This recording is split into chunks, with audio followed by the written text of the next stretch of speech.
Chevella SC ST డిక్లరేషన్లో Congress ప్రకటించిన హామీలను వెంటనే అమలు చేయాలని డిమాండ్ చేస్తూ జూలై 27న ఢిల్లీలోని జంతర్ మంతర్ వద్ద భారీ దళిత గిరిజన ధర్నా నిర్వహించనున్నట్లు మాదిగ శక్తి వ్యవస్థాపక అధ్యక్షుడు బొంకూరి సురేందర్ సన్ని మాదిగ, భారత ఎరుకల కుల వృత్తుల అభివృద్ధి సేవా సంఘం వ్యవస్థాపక అధ్యక్షుడు కండెల వెంకటేష్ తెలిపారు.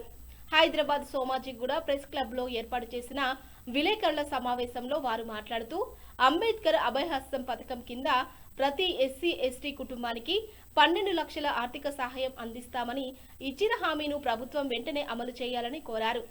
అలాగే చేవెళ్ల డిక్లరేషన్ లో ప్రకటించిన 12 ప్రధాన హామీలైన ఎస్సీ రిజర్వేషన్ల పెంపు, ప్రత్యేక రిజర్వేషన్లు, ఇందిరమ్మ ఇళ్ల పథకం, అసైన్డ్ భూములు పునరుద్ధరణ, పోడు భూములకు పట్టాలు, సమ్మక్క సారక్క గిరిజన గ్రామీణ అభివృద్ధి పథకం, ఎస్సీ ఎస్టీ కార్పొరేషన్ల ఏర్పాటు, కొత్త ఐటీడీఏలు, సూపర్ స్పెషాలిటీ ఆసుపత్రులు, విద్యా జ్యోతి పథకం, రెసిడెన్షియల్ పాఠశాలలు, హాస్టళ్లు, విదేశీ విద్య తదితర హామీలను తక్షణమే అమలు చేయాలని డిమాండ్ చేశారు.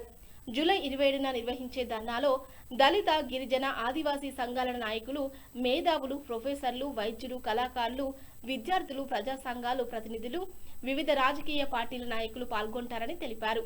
దళిత, గిరిజన, ఆదివాసీ ప్రజలు పెద్ద సంఖ్యలో హాజరై ధర్నాను విజయవంతం చేయాలని పిలుపునిచ్చారు. తెలంగాణ రాష్ట్ర ప్రభుత్వం ఎన్నికలకు ముందు దళిత, ఎస్టీ, గిరిజనులకు ఇచ్చిన 12 చేవెళ్ల డిక్లరేషన్లో ఇచ్చిన హామీలను నెరవేర్చాలని చెప్పేసి దళిత గిరిజనులు ఆ రోజు నుంచి ఈ రోజు వరకు కూడా ఎన్నో విన్నపాలు విన్నవించారు. అయినప్పటికీ కూడా వాళ్ళ హామీలను నెరవేర్చకపోవడంతో వాళ్ళు ఢిల్లీకు పిలుపునిచ్చారు.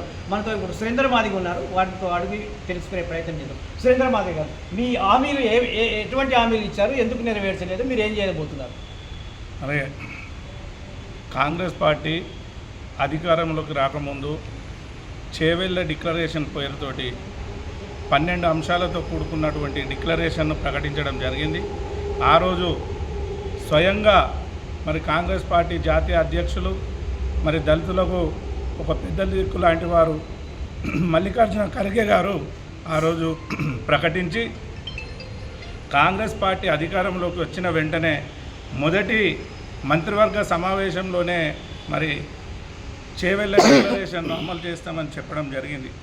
మరి చేవెళ్ల డిక్లరేషన్లో అంబేద్కర్ అభయహస్తం పేరున ప్రతి ఎస్సీ ఎస్టీ కుటుంబానికి 12 లక్షల రూపాయల ఆర్థిక సాయాన్ని అందిస్తామని, మరి ఎస్సీలకు 3 కార్పొరేషన్లను ఏర్పాటు చేస్తామని, ఎస్టీలకు 3 కార్పొరేషన్లను ఏర్పాటు చేస్తామని, ఎస్సీ రిజర్వేషన్లను 18% పెంచుతామని, ఎస్టీల రిజర్వేషన్లను 12% పెంచుతామని, మరి విద్యా జ్యోతుల పథకమని, మరి ఎస్సీ ఎస్టీ విద్యార్థులకు మరి చదువుల్లో చదువుకున్నటకు ఉన్నత విద్యను అభ్యసించడానికి స్కాలర్షిప్లను అందిస్తామని మరి చెప్పినటువంటి రేవంత్ రెడ్డి ప్రభుత్వము మరి ఇప్పటి వరకు ప్రభుత్వాన్ని ఏర్పాటు చేసి 33 నెలలు గడుస్తున్నప్పటికీ కూడా చేవెళ్ల డిక్లరేషన్లోని ఏ ఒక్క అంశాన్ని కూడా అమలుపరిచే దిశగా ఈ ప్రభుత్వం లేదు. కాబట్టి మరి ముఖ్యంగా ఏదైతే మంత్రులు కానివ్వండి, ఎమ్మెల్యేలు కానీ, మీ ఎమ్మెల్యేల మద్దతు ఉందా? మీ ఎమ్మెల్యేలతో పాటు మీరు వెళ్తున్నారా?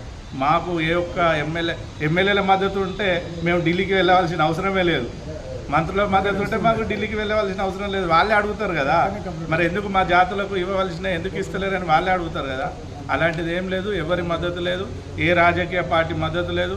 స్వచ్ఛందంగా మేము సంఘాలుగా మా బాధ్యతగా మేము అంబేద్కర్ ఐడియాలజీలో పనిచేస్తున్న వారంగా మేము మా జాతులకు ఇంతో అంతో మేము సేవ చేయవలసిన పరిస్థితులు ఉన్నాయి. కాబట్టి అందులో భాగంగానే మేము వెళ్ళడం జరుగుతుంది. Okay, thank you. వారి యొక్క ఆశయాలను, వారికి ఇచ్చిన హామీలను నెరవేర్చుకునేందుకోసమని ఈ జూలై 27 తారీఖున చలో ఢిల్లీకి పిలుపునిచ్చామని అంటున్నారు. జంతర్ మంతర్లో భారీ ఎత్తున 100 మందితో 200 మందితో ర్యాలీ నిర్వహించి తమ ఏవైతే హామీలు ఉన్నాయో ఆ హామీలను నెరవేర్చే వరకు కూడా పోరాటం చేస్తామని అంటున్నారు. ప్రయత్నాలు ఏ ఒక్కరు కూడా చేయడం జరుగుతుంది. హామీల కోసం మీరు ఎంతమందితో ఢిల్లీ జంతర్ మంతర్కి వెళ్తున్నారు? మేము ముఖ్యంగా ఒక 100 మంది నాయకులమే మరి బయలుదేరడం జరుగుతుంది. అది అంబేద్కర్ ఆలోచన విధానంతో, కాన్సరామ్ ఆలోచన విధానంతో మరి శాంతియుతంగా రాజ్యాంగబద్ధంగా మా నిరసనను అక్కడ తెలియజేస్తాం. మరుసటి రోజు మరి మాకు అనుమతి గిట్టి ఇస్తే మరి కాంగ్రెస్ పార్టీ కార్యాలయానికి కూడా వెళ్ళి మరి వారికి కూడా ఒక మెమోరాండాన్ని ఇచ్చి మరి జాతీయ అధ్యక్షులుగా మీరు మరి దళిత గిరిజనులకు ఒక హామీని ఇవ్వడం జరిగింది. అది ఇప్పటి వరకు కూడా ఇంప్లిమెంటేషన్ జరుగుతలేదు. మరి దేశానికే ప్రతిపక్ష నాయకులుగా ఉన్నటువంటి మీరు ఇచ్చిన మాటలను మరి మీరే తప్పితే మరి దేశ ప్రజలకు కూడా సరైన సంకేతాలు ఉన్నాయి కాబట్టి మంత్రులు కానివ్వండి, ఎమ్మెల్యేలు కానీ మీ ఎమ్మెల్యేల మద్దతు ఉందా? మీ ఎమ్మెల్యేలతో పాటు మీరు వెళ్తున్నారా? మాకు ఏ ఒక్క ఎమ్మెల్యేల మద్దతు ఉంటే మేము ఢిల్లీకి వెళ్ళవలసిన అవసరమే లేదు. మంత్రుల మద్దతు ఉంటే మాకు ఢిల్లీకి వెళ్ళవలసిన అవసరం లేదు. వాళ్ళే అడుగుతారు కదా, మరి ఎందుకు మా జాతులకు ఇవ్వవలసిన ఎందుకు ఇస్తలేరని వాళ్ళే అడుగుతారు కదా. అలాంటిది ఏం లేదు, ఎవరి మద్దతు లేదు, ఏ రాజకీయ పార్టీ మద్దతు లేదు. స్వచ్ఛందంగా మేము సంఘాలుగా మా బాధ్యతగా మేము అంబేద్కర్ ఐడియాలజీలో పనిచేస్తున్న వారంగా మేము మా జాతులకు ఇంతో అంతో మేము సేవ చేయవలసి